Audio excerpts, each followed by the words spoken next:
Welcome back, guys. It's the Tightwad. We've had some issues with water pressure in our house being too low, so today I'm going to show you how to safely adjust the water pressure in your home. You're only going to need 2 or 3 different things today to get this job done. So one is an adjustable wrench. You might need a flathead screwdriver to adjust the PRV, and then you're going to need an air pressure gauge. I'll make sure I have links to these 3 things in the description in my Amazon storefront, so you can buy them or you can pick them up at any home improvement store. The first thing you're going to need to do is take your water pressure gauge and connect it to a hose bib or spigot, as they call it some places, on the outside of your home. I'm actually going to connect it to 2 different ones today because one of my hose bibs is unregulated, meaning I get the full pressure that the county's providing.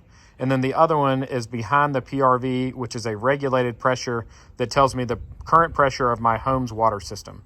I've mounted it to my non-regulated spigot, and you can see I have about 70 to 75 PSI. Always check 2 different spigots on your home. And this is one that is actually regulated. You can see there's a drastic difference in the water pressure being allowed in.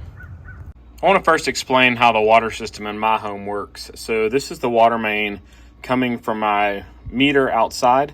It comes in and comes to this main cutoff. So this is the main water cutoff that is inside the basement of my home. I could also cut it off at the street if I need to, but this one's a lot easier to access.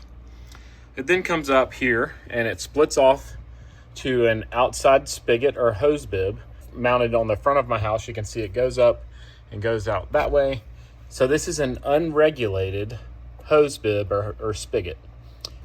The hose bib on this line will allow me to check which pressure the county is providing to my home. When we follow this pipe up a little more, we'll see this device. It's called a pressure regulator or a pressure reducing valve. This is adjusted by loosening the nut here and screwing this clockwise or righty-tighty to increase the water pressure allowed in your home, or left counterclockwise to decrease the pressure allowed in your home. I have the water pressure gauge attached to a regulated hose bib outside my home so I can monitor the pressure as I make adjustments. So we're going to start by adjusting the PRV. Typically I would need a wrench to loosen this nut, but it's apparently already loose.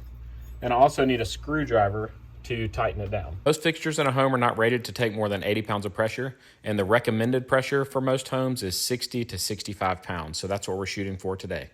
You can see I have this one dialed in around 60 to 65 PSI, so now we need to adjust the expansion tank to match.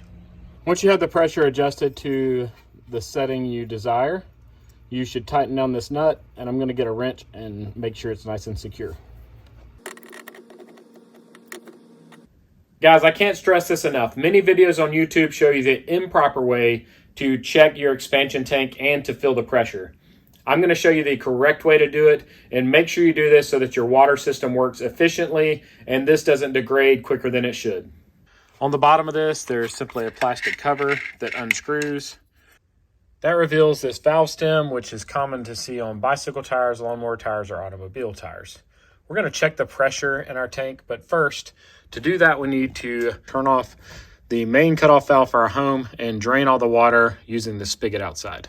The purpose of this system is whenever the water expands from being heated in the water heater, it can overflow into here because we have a closed system. It has no way to get back through these valves into the main water system.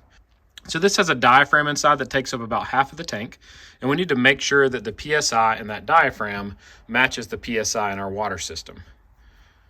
This is just a standard air gauge, and you can see my air pressure is very low in here. It should have been around 40 PSI. So I'm going to take an air chuck connected to a compressor, and I'm going to put some air in here. If you don't have an air compressor, you can use a bicycle pump also. I continued adding small amounts of air to the tank until I got up to 65 pounds of pressure. Now I just need to screw the protective plastic cap back onto the valve stem so it doesn't get damaged. With all that done, it's time to enjoy the new water pressure as I water the garden. If you have any questions, make sure you leave them in the comments section. I always take time to reply. Thank you so much for making it to the end of the video. It'd be awesome if you'd click that logo in the bottom left-hand corner to subscribe to my channel, and maybe even check out one of my other videos shown on the right. As always, I hope you guys have a great day.